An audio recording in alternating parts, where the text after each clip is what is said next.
Well, everybody, welcome. My name is Darren Shapiro. I'm Director of New Business Development for a company called Sinclair Broadcast Group. You know, if you take a look around the room, we have a nice intimate crowd here. I don't really like to talk to more than 15, maybe 20 people at a time. I think it becomes very impersonal. So throughout the presentation, I will make it a point to, and I apologize if I point at you, but to point at you and maybe ask you a question about your business, maybe about your marketing. And I want everybody else to actually learn a little bit about some of the businesses that are in the room as well. On this page, you notice it says Integrated Marketing Solutions. And those of you who actually own a business or run a business or do the marketing for a business, that's a really new, updated term. I'm in the TV business 30 years. I'm a TV guy. I've been with Sinclair Broadcast Group 24 of those years. So over the years, there's always been these new catchphrases. And right now, the newest catchphrase is called integrated marketing. And the reason, and it's a very important part, and again, if you're going to take notes and you want some free marketing advice, anything you're doing with your marketing has to be integrated. And what that means is no matter what you're doing, there's usually a piece missing. Whether you're looking at social media as an asset, whether you're looking at taking advantage of what social media offers or maybe an online angle, you can't do it with just online and social media. You need integrated marketing solutions. Now, Sinclair Broadcast Group is the company I work for. A little bit of information about them. We're the largest group owner of TV stations in the United States. When I started with them, that's not owned by a network. When I started with them, we owned 3 UHF TV stations. Is everybody old enough to remember UHF TV when you had the antennas? Okay, anyone under the age of 40, please leave. Thank you. I mean it. No. It's my best stuff, so you know, you got to deal with it. But when I was growing up in this industry, in this company, we owned 3 TV stations that ran nothing but cartoons and Bad Abbott and Costello movies. You remember those things? Okay. But over the years, we've not only purchased TV stations, we just keep on buying and buying and buying. In fact, we own or operate 149 TV stations. We're a multi-billion-dollar company. You know, like Dr. Evil, right? Billion with a B. We're huge. In this market, we happen to own the CW. We're affiliated with all major networks. But across the United States, we have NBC, CBS, Fox. For those of you who don't know about what goes on in this industry is, we buy TV stations, the signal from the FCC. And what we do is we promote our brands. Here we're the CW. Other markets, we own Fox branded TV stations. It's the last time you're going to hear about the brand. There's no such thing as a better TV station. There's only one thing that works on TV, reaching customers, reaching potential customers. So across the United States, we own these stations, and in 2009, take you back a few years, the whole economy dropped off the face of the earth. Remember that? Happened in Minneapolis, happened everywhere. So we didn't take a look at that and crawl into a corner. We took a look at that and said, what actually happened? And you know what happened? It was a consumer-driven recession. Consumers stopped buying houses. They stopped moving from house to house. They stopped buying cars. They stopped going out to eat as often. And unfortunately, whether or not you're a business that was impacted by that, my company, because General Motors went bankrupt, lost $100 million that year. So we had to come up with a plan. Because I'm the Director of New Business Development, it kind of fell on my desk. And after 30 years in the business, I found out one thing. The growth that we have is going to come from you, local businesses. Oh, we get the Taco Bells and the McDonald's. They still spend money on TV. But our growth is coming from local businesses. So I reach out to local businesses not to just talk about partnering, but actually offer you a compelling alternative to what you're doing, even if you're doing something along the lines of TV or electronic media, something compelling that will allow you to not only use local TV, but I'm promising you, you can't just do TV. TV is not a magic wand. What you need is TV tied to a great idea. Now, at the end of this presentation, my last 5 minutes, if you stay that long to the last 5 minutes, I do have a great idea that I want to show you. It's one of many that we have, but it's one that's been working across the country for small businesses who have never been on TV. And I will introduce that to you later on. Integrated marketing solutions only work one way. If you have your marketing truly mirror current consumer behavior. Who in here has a website? Raise your hands. You don't have a website because it's magical. You have a website because practically during the consumer's way that they find you, they'll kind of go to the web, right? Wasn't that supposed to transform the entire world? I don't think it did that much, but it did prove something. Local businesses went to the web because it mirrored how consumers act. Who has social media? Facebook. Who? All of you. Of course you do. Because it mirrors consumer behavior. If your marketing mirrors consumer behavior for your category of business, it's going to be more effective. So right now, I'm just going to go quickly. I might just point to 2 or 3 of you just to get an idea. But if I point at you, please tell me the name of your business. And I want to know what your main source of marketing is. And let me explain that what that is. Word of mouth is not marketing. Word of mouth is a byproduct of someone who tried your business, right? I ate the pizza, I liked it, I tell my friends. That's not marketing. That's a byproduct of somebody who is familiar with your business, who knows your business. So you can't say word of mouth. And if anybody does, I'm going to get real mad. Because people always say that. They're like, I would say word of mouth. So don't say that. So what's your business and what's your main source of marketing? Investment management firm. I'd say event sponsorship, and I think that's good. Event sponsorship, that's great. I love it. So you're out there in the field. People are coming to events that so they're kind of targeted events. Okay. I'm going to go to you because I know I heard you say something. It's a unique business, so I might as well hear it. We're opening up a brewery in St. Paul that's a gluten-free. Gluten-free. Okay. Right now, the only marketing that we've actually dove into is more just social media. Social media. Very good. Very good. And then I'll pick, well, I'm not going to pick Todd because he's eating. I'm going to go to Nick. It's okay. My business is Twin Cities Home Rentals, property management, and Google is my main source. Google, so you're online. So if you, again, if you were invited, hopefully, particularly if you haven't used TVs, there are some TV users in this room, I see you. But what I want to do is I want you to notice that everybody's kind of in that same boat. You're looking at marketing, you're trying different marketing, you're looking at how marketing might impact your business in the short term and the long term. So if I'm going to talk about consumers, I want to talk about real world consumers. There's only 3 types of consumers that you can market to. Now you're going to pay attention to this because it's important. 3 types, you ready? There's a consumer with immediate need. My roof is leaking. I just had a car accident. We need to know at that moment, who would I call, right? So here's the key. Who in here is trying to market to people with an immediate need? And I don't want to hear that people who want to drink beer have an immediate need. Don't want to hear that. Well, they do, Darren. Well, they want to drink beer now. I'm like, okay, that's stretching what I'm actually asking. Who wants to reach somebody with an immediate need? Hands up, okay. The next one is actually the consumer with a long-term need. If I own a house and I'm in it for 20 years, sad to say, I'm going to need a roofer, okay?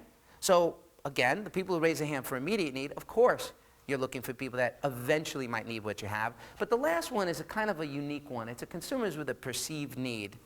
That's like people who, you need to whiten your teeth. You need to redo the kitchen. You know, my wife about 5 years ago says, hey, Darren, I want to redo the kitchen. And I say to her, but there's nothing wrong. I mean, the shelves aren't falling off the wall. She's like, I want to redo the kitchen. What kind, and you know how much that costs if you've ever redone a kitchen. But when my wife said that to me, what kind of ads did I start noticing on TV or anywhere? Come on. No, a divorce lawyer. No, I did start noticing that. But they didn't start running because I needed that. Do you follow that? Those of you who might actually say you know about that, you're actually seeing the benefits of what kind of marketing I'm talking about. There's 2 types of marketing. There's marketing constantly and marketing consistently. Marketing constantly means you have to be in front of as many people as many times as you can afford over the course of a year. You can't just go on TV when you hope someone needs a lawyer, or when you hope someone needs a financial advisor, or you hope someone needs a rental unit. But consistent is something different. Again, learning alert, consistent marketing means what is your message? What is it that you're really trying to get out there? You know, the plumber who also does HVAC wants to make sure people want to call him for HVAC because that's a higher profit margin. You might do financial advice, but is it financial advice for somebody who just got their first job? Is it financial advice for someone's looking for retirement? Again, you know, but that consistent message is what really drives your success. Again, we think in TV that a creative approach typically drives more people to your brand. And branding is a very important part of marketing. In fact, if you really take a look at it, I think all you in here, if somebody needs what you have, are you available? Are you available if someone wants to call you? Are you available if someone wants to look you up on the web? Are you available? Good, because I can't help you with that. But are they there when you're marketing? And I'm telling you suspiciously, having a website is not marketing. Having a website is a destination point. Having a website is a great place for someone to learn more about your business. But in the world of Google, in the world of SEO and SEM, you know what that is, right? Search engine optimization, search engine monetization. It's all made up words by Google. In fact, Google's a made up word. Can you imagine? 10 years ago, I would have said, hey, do you want to Google me? You'd be like, what? I'm like, yeah, Google my Yahoo. You want to Yahoo me later? Do you want to Bing me? Who wants to Bing me? I'll Bing you, you'll Bing me. Actually, nobody's Binging anyone, all right? So when it's all said and done, I'm actually convinced, just from how my lifespan has been, I know about integrated marketing because I am attacked by ads all the time. On the way over here this morning, on the way to work every day, you're attacked by many ads. That's the way it goes. The brands, even the car you're driving, even the gas you're using, even the shoes you're putting on. These are all brand awareness. But I'm going to take you back in the time machine. I'll take you back to when I was a little kid in the 60s. I grew up in New York City, in the city. I was a city boy. I grew up in Queens, New York, if you know the area. And my parents, well, they were middle class workers. My dad was a plumber. My mother was a secretary. So, you know what? We didn't really have a lot of money, but I remember one thing. In my house, we had a big black and white TV set, and I was my dad's remote. Do you remember that? Does everybody else grow up rich or something? You see, if I got a couple of dollars, my parents had a couple of dollars, we bought a thing called a clicker. It actually clicked. Does anybody remember the clicker? Again, anyone under the age of 50 needs to leave the room. What is he talking about? Well, in those days, there were no flat screen TVs, there was no internet. There was a big black and white TV set. And that TV set became mine at 3 o'clock in the afternoon, cartoons. But I don't remember the cartoons. I do remember something, though, and anybody who has children knows this. Every time a commercial came on during the cartoons, I wanted whatever they were selling. I wanted Count Chocula cereal. I wanted Schwinn bicycle. I wanted everything they were putting on there. Well, guess what, ladies and gentlemen? I'm 53 years old. Thank you. Thank you. Appreciate that. I still want the best. I still am impacted by the best that I see. Whether it's a Porsche, whether it's a nicer house, whether it's a new pool. I want the best for my kids, my dogs, my cars, right? That's how we are. But I'm impacted by marketing. Now, in those days, TV was kind of new. TV wasn't around a long time in the 60s. And there was this great marketer, and his name was Ron Popeil. It was awesome. This was this guy who'd come on TV and said, I'm Ron Popeil, and we have the new product called the Popeil Pocket Fisherman. It was actually a fishing pole that could fold. You could put it on your belt, had a secret compartment for lures. It was $9.95, and you could buy it at a place called Woolworths. Does everybody remember Woolworths? It's called Target now. So what actually ended up happening in those days was the product that he was pitching me was a fishing pole. Now, I wanted it. But remember where I told you I grew up? New York City. There are no fishing ponds in New York City, and if anybody's ever gone fishing, if you have a fishing pole that folds, it's not really a good fishing pole. But I wanted it. But that's not the part of the story that's intriguing. See, to me, I want everything I see on TV, but how does he get me to buy it?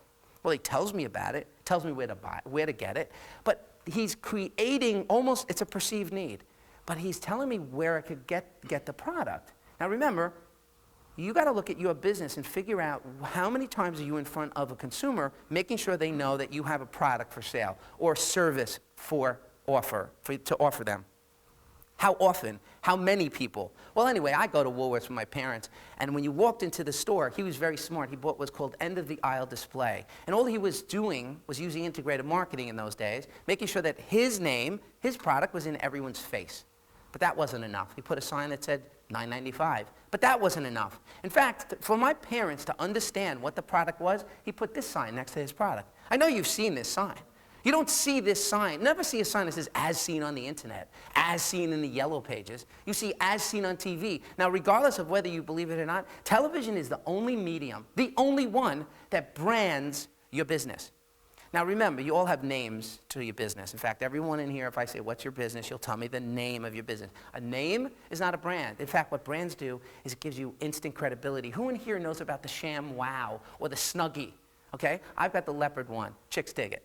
So what actually ends up happening, though, is it actually does the next thing, which it influences what's called buying habits. Now, regardless of whether or not you have a product or a service, it influences buying habits. Now, no matter what anyone will tell you about what a brand does, a brand takes what the most important part of share of mind is. It's that you're in there. Not only are you in there, but if we look at the fragmented media universe that we have now, local broadcast television, not local cable, not the ESPN channel, which is not a bad channel, I'm just saying, but local broadcast television reigns supreme for branding. Whether you're running in a program like a news or a situation comedy, it really doesn't matter. You want to reach people that live in the Minneapolis, Twin Cities, Eden Prairie area, should be on local TV, because that reaches everywhere. It's very difficult to target businesses, and I'll give you an example, target a consumer that is ready to buy, but it's very easy to actually use the power of branding to create a business scenario where you're going to be first in line. Give you an example. I don't live in Minneapolis. I actually live in Baltimore, Maryland, but let's just say I moved to Minneapolis, right? I have 3 kids, I got 2 dogs, I got like 4 cars. I mean, I got a lot of stuff. Where would I live in Minneapolis? Anyone? Don't say not near me. I don't want to hear that. Where would I live in Minneapolis? Who would give me an area? Minnetonka. I could get a nice house there. All right, so I'm going to buy a nice house, and even though it gets kind of cold in Minneapolis, it's actually beautiful now. What's that about? It's supposed to be 80 degrees tomorrow. Hello. So here I am. I bought a house, but in the middle of the summer, a sweltering summer, and I go downstairs into the basement. I'm checking stuff out, and I notice I got something is eating the wood in my basement. I got a termite problem. So I yell up to the wife, call Terminex. You've heard of Terminex, right? So then I say, you know what? I'm a good consumer, because I'm a consumer that likes to get estimates. Who in here has a business where a consumer will actually call you for an estimate? Anybody? Like, well, how much it's going to cost to do business with you? No one else? Do I have only one person? Is Nick the only person? What am I doing, an auction? Can I get an auction? All right, hey, you got an auction over there, I got somebody over there. Right, so I told my wife to call Terminex in Orkin, and I don't live in Minneapolis. You know that, right? So I kind of look over to my neighbor, my buddy Bob, and I go, Bob, only Bob, who's the third guy my wife should call? Quick, tell me. Who's the third exterminator?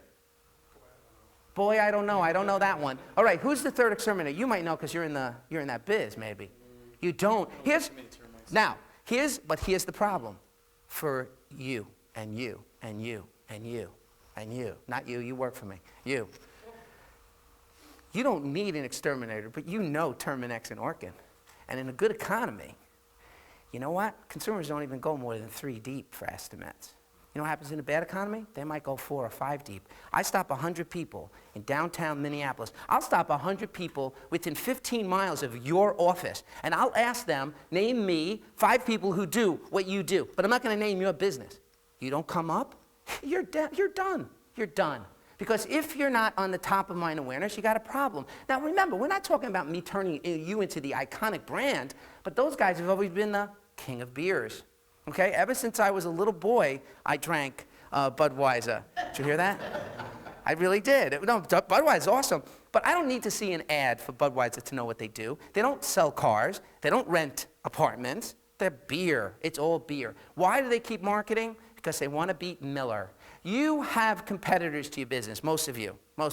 You're a niche. Well, you're a niche-y. Because you're niche-y. What businesses are you? Real estate. Real estate, like rentals? Residential real estate. Residential real estate? Do you want to wrestle with Nick? Are we going to do this later? I think you sound kind of similar. But the point is, what is it that Budweiser is trying to do? They're trying to maintain market share. And let me tell you, they have. And you know who these guys beat all the time? Pepsi. McDonald's destroys Burger King. In fact, McDonald's is #1, Wendy's is #2. When I was growing up, there was this chubby guy on TV. He used to say it was time to make the donuts. Is there a Dunkin' Donuts in this area? You know Dunkin' Donuts? You ever hear of Dunkin' Donuts? Has anybody ever eaten donuts? I got a million of these things. The chubby guy comes on TV, he says it's time to make the donuts. He was talking about Dunkin' Donuts. But now, any marketing from these companies, what is it that Dunkin' Donuts says they sell now? Does anybody know what this is? It's a cup of coffee. They don't even talk about donuts. They talk about the coffee. McDonald's sells coffee. Subway sells breakfast, right? Come on now. $5 foot long. Come on, ladies and gentlemen, my brother. My brother. Not my mom's favorite right here. It's like, what is he doing? Yeah, but you know that song, but you know what they're doing when they talk? You know that Subway sells breakfast now. You know that, right? Did you know that? But you know what they're really doing? Now, you got to listen to me because you're running your marketing. People are very aware that Subway sells $5 footlongs at lunch. But I'd never go to Subway. But people that do, what Subway's trying to do is they're trying to get their $5 on Wednesday for lunch. And what do they want on Friday? What are they trying to get me to do on Friday? So I'm not going to go there every day. They want me to eat breakfast, so they're upselling me. Now, look, I'm not one of your customers. And again, I don't know all of you really well. I got a chance to meet some of you. But do you upsell your customers? Because that's what this is about. Remember about the consistent marketing? They're constantly on. I can't think of a day that goes by that I don't see a Subway commercial. But they're constantly on. But their consistent message now is, everybody's eating the $5 footlongs. Come on in for breakfast. Again, if I'm going to give the wherewithal to you about businesses, look at this business. Everybody knows what this is, right? Geico, it's an insurance company. It actually stands for Government Employees Insurance Company. Did you know that? Been around 75 years. I get it. It's not a Gecko. It's not Aflac. It's Geico, Government Employees Insurance Company. Okay, they're ingenious. I actually pattern most of my marketing off of their genius marketing. And what's genius about it? 75 years ago, all they did was serve the military, Government Employees Insurance Company. That's what it was. That's who the government employees are, by the way.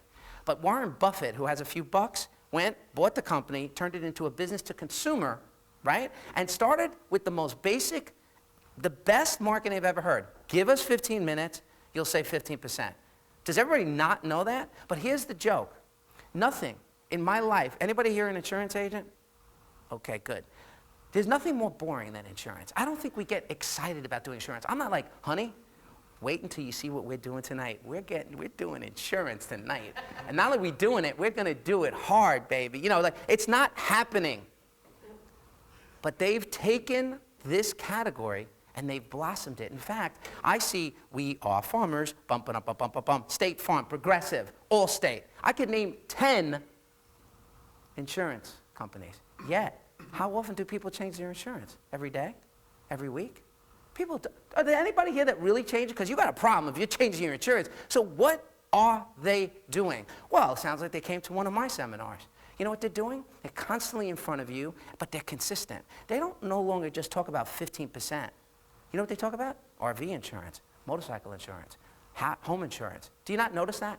You might not notice it because you might not have an RV. You might not notice it because you don't have a motorcycle. But let me tell you what you should notice. You should notice the power of what they're doing. These are the kind of things that we can help you with. You know, nobody's bigger than these guys. This is Walmart. And I'll take you back to the Wayback Club again. In 1977, when Jimmy Carter was president, there was a bad recession. There were I don't know if you remember, there was gas rationing, right? Am I that much older than everybody in this room? All right, so during that recession, which only lasted 14 months, mind you, this one keeps going, Walmart pulled all their advertising off. They just did because they're Walmart. So Sam Walton, who's the patriarch who was alive in those days, at the end of that 14 months, Walmart lost a 10 share of their market to an upstart called Target. But that's not the end of the story. Sam Walton was asked the following question: what'd you do? Why did you pull the money off? Now, he could have said it was because the economy was bad. He could have said because consumers aren't spending. But he didn't. He said, and this is a great line for any of you, he said, it was amazing what happened when we stopped inviting people to our stores. Now, regardless of whether or not you have a store, or regardless of whether or not you have a storefront, that's exactly what marketing does. We're open. Come on in. We're open every day. We're open from noon to 9. And they've changed the thing. They say save money, live better. They used to say low prices always. Now it's save money, live better. Do you know what they've done during this economy? They've doubled their efforts. Doubled them, tripled them. You can't get away from them. And guess what? It's working. So ultimately, if I'm talking about brands, I'll give you one last one. I told you I'm actually turning 53 at the end of October. Thank you. Thank you very much. It's the oldest I've ever been. Stop staring at me. So here's what happens. At 43, I walked directly into a motorcycle dealership and I bought a $20,000 motorcycle right off. I just bought it right off the floor. What kind of motorcycle did I buy? Yeah, not only did I buy a Harley Davidson, I bought a black Harley Davidson, 100th anniversary Harley Davidson. I put Vance and Hines pipes on it. I've got a stage 2 kit. I put beach bars, and I might not look like a Harley guy because I have a suit on, but on the weekend, I got the tank top, the fake ponytail, and I've got this tattoo that I stick on these guns. Born to ride. I really do. I have a Harley. I really do. But it's funny because all I did was paint a picture, and I want you to paint a picture in your head. Who's the perfect candidate that you're trying to reach? Yours might be very simplistic. Yours might be a little bit more analytical. You might have exactly who you're looking for, the age, the gender. But what I did was I showed you the power of brands to the top of the pinnacle. Because that brand is so powerful, people tattoo that name on their body. Who tattoos the name of your business on their body? Stop it. Stop it. He's like, I got one. Don't even think. I've got the tattoo of my name right here, just in case you see it on the way back. This is a tough crowd. This is like my best stuff. It really is. All right, so the power of brands is important, but it's critical to build an integrated marketing plan regardless of what you believe your brand is. To start, you all have a marketing problem. My marketing problem is not your marketing problem, but your marketing problem is the same as everybody else in this room. Your marketing isn't as relevant as it can be. It would be great if you could reach someone, really know to reach someone the minute they need you. Like the minute I need to get my hair cut, wouldn't it be great if 6 advertisers just got in front of me, were able to come to me and go, I know you're spending your $20 today, come to me. But that's not how marketing works in the real world. In the real world, you need to get in their head. And the way you get in their head is with branding and television. Your visibility is the most important part of what you need to do. Marketing, I'm going to tell you a secret, it does not create a need. Just because I see a commercial about what you're offering doesn't mean I need what you have, but the right marketing, done the right way, will fill the need. Again, some of you have entertainment-based vehicles, or you are trying to pursue a new niche, but the challenge is I can't create a person who wants to drink beer. What I want to do is reach all those people who do, and I want them to sample yours. That's basically what that is. So if we can make your marketing bulletproof, we will be able to not only take your business to the next level, but challenge your marketing, whether you do business with us or not, and challenge whether or not it's remarkable. You know what's remarkable? I'm remarkable. Thank you. I am. That's my sister back there, ladies and gentlemen. It's my biggest fan. No, meaning I'll say something you remember. I say Geico. You don't use Geico, most of you, but you know it. It's remarkable advertising. It's very clean. It's very basic. And the type of suggestions that I'm going to give you, the kind of ideas I'm going to give you, are going to steal from those big monsters. I don't want something intricate. I want it basic. I want it complete. I want it easy to understand. I want it to reach an unusual amount of people. I want to make sure that not only is your plan integrated, but it does what you need it to do. Now, any of you that might have seen my invitation, because I use it, my salespeople use an invitation to get you, it's very sneaky what I do, and I'm only joking here, being playful. I'm not really sneaky. I like to know what clients really want. So on that screen, if everybody could read it, on that first column, if you could just shout out, what's the most important thing you need your marketing to do for you? I'd appreciate it because I like to hear, but I see 1,000 businesses in a year, calendar year. So I know, in a way, without knowing you, what you're going to say, but I want to hear it from you. Is there something that jumps out at you on that first column? And don't make believe like, oh, it's so obvious. It's not that obvious to me, but it should be obvious to you. What is it that you need your marketing to do? So take a quick look. It's the only slide I'm going to make you read. So what is it that you need your marketing to do for you?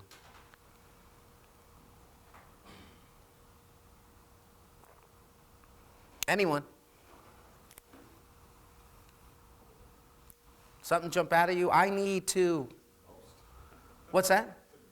Most of them, but what would you, if you had to pick one, like you circle one for me, what's like the most, for you, for your business, right? It's different. Increase market share. Anybody else? You need your phone to ring, but you need your phone to ring today. Do you work with him? Or okay, what business are you with, Todd? I'm on the other side of real estate, residential. Residential, okay, very good. Well, second column, what is it? Now, these are all different, and I hear this from hundreds of local businesses. These are all the things I hear. And again, I want to key in on what's important. What do you need? Anything on there? Is anybody looking to? Control your message. You know, control your message is important. Last but not least, just the last column. Is anything on there? I apologize. I used to get mad at people that have their phone ringing when I'm doing my presentation. I am so mad at myself right now. Darn you. It's right, pretty cool though, right? What's up? Anybody know the Rolling Stones? Oh, yeah. It sounds like the beginning of Sympathy for the Devil. Because I'm such a devil. What's that last column?